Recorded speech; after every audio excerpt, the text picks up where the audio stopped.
रामकृष्ण हरी. सार्थ श्री ज्ञानेश्वरी अध्याय 3 ओवी क्रमांक 19 ते 31. देखे रोगा ते जिनावे, औषध तरी देयावे, परी ते अतिरुच्च व्हावे, मधुर जैसे. तैसे सकळार्थ भरित, तत्व सांगावे उचित, परी बोधे माझे चित्त, जया परी. देवा तुझ ऐसा निज गुरु, आजी आरती धनी का न करू, एथ भीड कवनाची धरू, तू माय आमुची.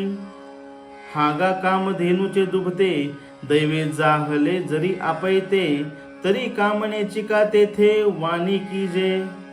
जरी चिंतामणी हाता चढे, तरी वांछेचे कवन सांकडे, का आपुलेनी सुरवाडे इच्छावेना. देखा अमृत सिंधूचे ठाकावे, मग तहानाची जरी फुटावे, तरी साया सुका करावे मागील ते.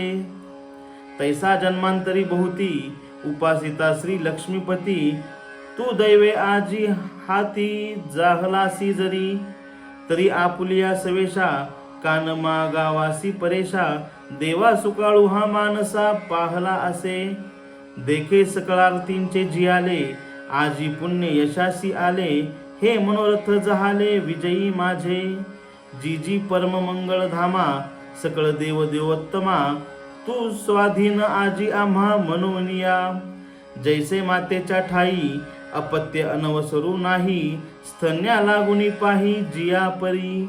तैसे देवा तू ते, पुसिज तसे आवडे ते, आपुलेनी आरते कृपानिधी.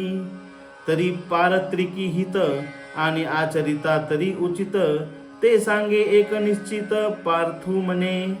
अर्थ: रोग नाहीसा होण्यासाठी वैद्याने औषध तर अवश्य द्यावे, परंतु ते अति रुचकर आणि मधुर असावे. त्याप्रमाणे सर्वार्थाने परिपूर्ण असे उचित तत्व सांगावे, पण ते असे सांगावे की जे माझ्या चित्ताला समजू शकेल. हे देवा, तुझ्यासारखा सद्गुरू मला जर लाभला, तर मी माझ्या इच्छेची तृप्ती का बरे करून घेऊ नये? येथे मी बीड का बरं धरावी? तू तर माझी प्रेमाची माऊली आहेस. अहो, दैवयोगाने कामधेनूचे दुभते जर प्राप्त झाले, तर त्या प्रसंगी हवे ते मागण्यास कमी का करावे? किंवा चिंतामणी जर हाती लागला, तर आपणास इच्छित वस्तू मागण्याचे संकट का बरे निर्माण व्हावे? आपणास हवी तशी इच्छा का करू नये? असे पहा की अमृताच्या सागराजवळ यावे आणि अमृताचे प्राशन न करता तहानेने व्याकुळ व्हावे, तर मग अमृत सागराजवळ येण्याचे श्रम तरी का बरे घ्यावेत? त्याप्रमाणे हे कमळापती, जन्मोजन्मी मनोभावे आम्ही तुझी उपासना केली, त्यामुळे दैवयोगाने तुझी आम्हाला प्राप्ती झाली आहे. तर मग हे परमेश्वरा, माझ्या इच्छेप्रमाणे तुझ्या जवळून मी का मागून घेऊ नये? माझ्या मनातील इच्छेकरिता खरोखर आज सुकाळाचा दिवस प्रकाशित झाला आहे. आज माझ्या सर्व इच्छा परिपूर्ण झाल्या, माझे पूर्व पुण्य फळास आले, माझ्या सर्व मनोकामना सिद्धीस गेल्या.